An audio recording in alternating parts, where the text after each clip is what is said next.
Imagine a school without classrooms, textbooks, or even written tests, where students learn by listening, memorizing, and debating under the shade of ancient trees. Welcome to the world of the Gurukul system in ancient India, one of the oldest educational setups known to humanity. Picture this: young students called shishyas living with their guru or teacher in a simple hut inside a forest. This wasn't just about academics. It was a full immersion into life skills, philosophy, music, and martial arts, all taught through oral tradition and personal mentorship. The guru was more than a teacher. They were a guide for life, shaping character and wisdom through stories, chants, and discussions. Unlike today's schools, there were no grades or exams, just a deep bond and daily practice. This system emphasized learning by doing and living the lessons from dawn till dusk. It also promoted equality. Students from different backgrounds lived and learned together, breaking social barriers. The Gurukul system's impact is still visible today in the emphasis on holistic education and the guru-shishya relationship in Indian culture. Now here's a twist. While we often think of education as modern and tech-driven, this ancient method was highly effective without any written books. So, what if the future of education lies in going back to these roots, focusing more on mentorship and experience than exams and screens? What's one ancient learning practice you think could change how we learn today? To truly appreciate the Gurukul system, we need to understand the environment that fostered such a unique approach to learning. The setting was nature itself. Students woke up with the sun, breathed fresh forest air, and learned in an atmosphere free from urban distractions. The physical surroundings played a crucial role in their education. Nature was not just a backdrop, but a living classroom. Students observed the rhythms of the seasons, the behavior of animals, and the cycles of the environment, which taught them lessons in patience, adaptation, and respect for life. The learning methods employed by the Gurukul system were deeply interactive. Oral transmission was the primary mode of education. Students memorized vast volumes of texts and scriptures by listening carefully and repeating them until they could recite flawlessly. This method of rote learning was not mechanical but imbued with understanding, as the guru explained the meanings, contexts, and applications of each lesson. The recitations were often coupled with music and rhythm to aid memorization, blending art with education. Debate and discussion were integral parts of the curriculum. Shishyas were encouraged to question their guru and peers, thus developing critical thinking and reasoning skills. This dynamic exchange nurtured an environment of intellectual curiosity and respect for diverse viewpoints. It was through these dialogues that students learned not only to absorb knowledge, but to analyze and synthesize it.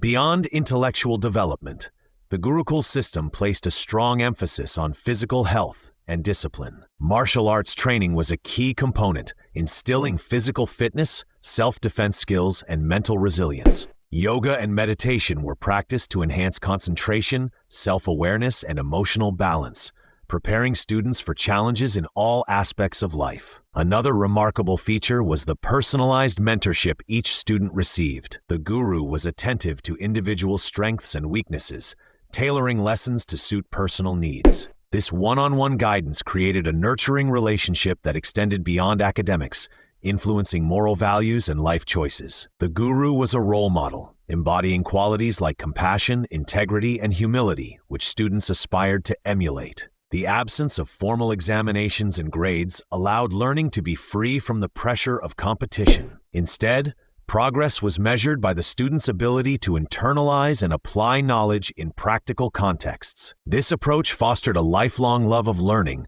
rather than a race for marks. Students were prepared not only for careers but for life itself, equipped with ethical frameworks, practical skills, and a deep sense of community responsibility. Inclusivity was another cornerstone of the Gurukul system. Regardless of caste, creed, or economic background, students were welcomed and treated equally. This was revolutionary for its time, breaking down social barriers and promoting unity through shared learning experiences. The communal living arrangement ensured that students learned cooperation, empathy, and respect for diversity, values that remain essential today. The legacy of the Gurukul system survives in many ways. Modern Indian education still honors the guru-shishya tradition through teacher-student relationships based on respect and mentorship. Holistic education models that integrate academics with arts, physical education, and moral instruction draw inspiration from these ancient practices. Moreover, the resurgence of interest in yoga, meditation, and Indian classical arts worldwide reflects the enduring influence of Gurukul teachings. In contrast to the fast-paced, technology-driven education systems prevalent today, the Gurukul method offers a counterpoint, one that values depth over breadth, quality over quantity, and human connection over digital interfaces. It invites us to reconsider what education truly means and how it can be tailored to nurture not just intellect, but character and wisdom. Imagine reintroducing elements of this system into contemporary education. What if schools incorporated mentorship programs where teachers guide students beyond academics, focusing on personal growth and ethical development? What if learning environments included more outdoor experiential activities that connect students with nature and their communities? Could debates and discussions become central to curricula, encouraging critical thinking and empathy instead of rote memorization? Furthermore, the Gurukul system's practice of learning by doing and living the lessons offers valuable insights for today's educators. Project-based learning, internships, and community service are modern parallels that echo this philosophy. These experiential approaches help students understand the relevance of their studies and develop practical skills alongside theoretical knowledge. Another aspect worth revisiting is the role of discipline and routine. In Gurukuls, the structured daily schedule, from early morning prayers and physical exercises to study sessions and evening reflections, instilled habits of self-discipline and time management. Such routines could enhance focus and well-being in today's often fragmented and distracted learning environments. The oral tradition of knowledge transmission also highlights the power of storytelling and dialogue in education. Stories captivate imagination, convey complex ideas in relatable ways, and preserve cultural heritage. Incorporating storytelling, chants, and oral presentations could enrich learning experiences, making them more engaging and memorable. Moreover, the Gurukul system's emphasis on equality and inclusion is profoundly relevant in our globalized world. Education that fosters social harmony, mutual respect, and collaboration across diverse backgrounds is essential for building peaceful societies. Schools could adopt practices that encourage inclusivity and community living to nurture these values. Of course, integrating ancient practices with modern technology and pedagogy requires thoughtful adaptation. The goal is not to reject innovation, but to blend the wisdom of the past with the possibilities of the present. For example, digital platforms can facilitate mentorship and personalized learning, while outdoor classrooms and experiential activities can complement virtual lessons. In conclusion, the Gurukul system reminds us that education is more than the accumulation of facts. It is a holistic journey of becoming, intellectually, physically, morally, and socially. Revisiting and adapting its principles could inspire a more balanced, meaningful, and human-centered approach to education. So as we stand at the crossroads of educational evolution, let's ask ourselves, which ancient practice from the Gurukul tradition could transform our classrooms today?